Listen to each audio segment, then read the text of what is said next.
მებით კოალიცია ცვლილებებისთვის სახელით, მათ შორის ჩვენი უკანონო პატიმრობაში მყოფი სამი ლიდერის სახელით მინდა ვიმართოთ საზოგადოებას. პირველი რაც მინდა ვთქვა, კოალიცია ცვლილებებისთვის არის ერთმუშტად შეკრული და განაგრძობს ბრძოლას რუსულ რეჟიმთან. განაგრძობს იმ შემართებით, რომელიც ჩვენ ნახეთ ჩვენი სამი ლიდერისგან, ზურა ჯაფარიძისგან, ნიკა მელიასგან და ნიკა გვარამიასგან.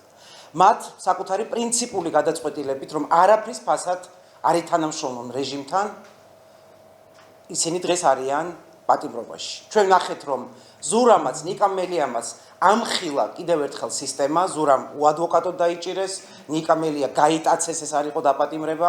ნიკა გვარამია თავის ფეხით მივიდა, რაც ალბათ ისტორიაში შემორჩება როგორც წარმოუდგენელი ფაქტი, მაგრამ მას არ უნდა და არავის შეწუხება, მათ შორის არც საკუთარი გუნდის და თავის ფეხით მივიდა საპატიმროში და მე მინდა ჩვენი დამოკიდებულება ამის მიმართ კარგად იცოდეს საზოგადოება. ეს არის ბრძოლის ნაწილი.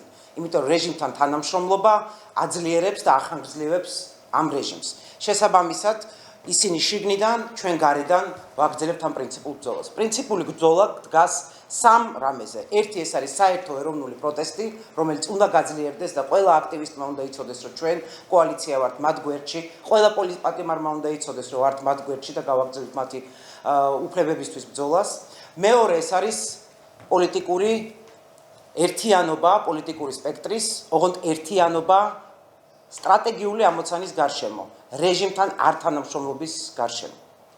ამ ერთიანობას დღეს აქვს გამოწვევა, ეს არის ადგილობრივი თვითმმართველობის არჩევნები, ეგრეთ წოდებული, რუსული რეჟიმის მიერ მოფიქრებული, გამოგონილი ყალბი პროცესი.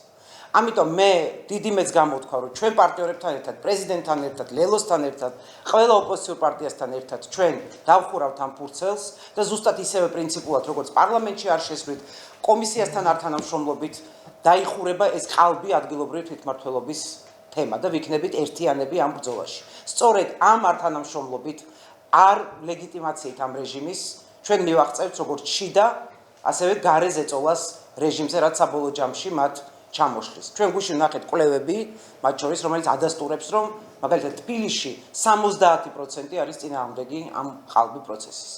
ამიტომ მე მინდა საზოგადოებამ იცოდეს, რომ ამ ბრძოლაში, სადაც ჩვენმა ლიდერებმა პრინციპული ნაბიჯი გადადგეს, კოალიცია ცვლილებებისთვის დგას ძალიან პრინციპულად ერთმუშტად შეკრული და ერთგული იმ ბრძოლის, რაც არის რუსების დამარცხება ჩვენ ქვეყანაში.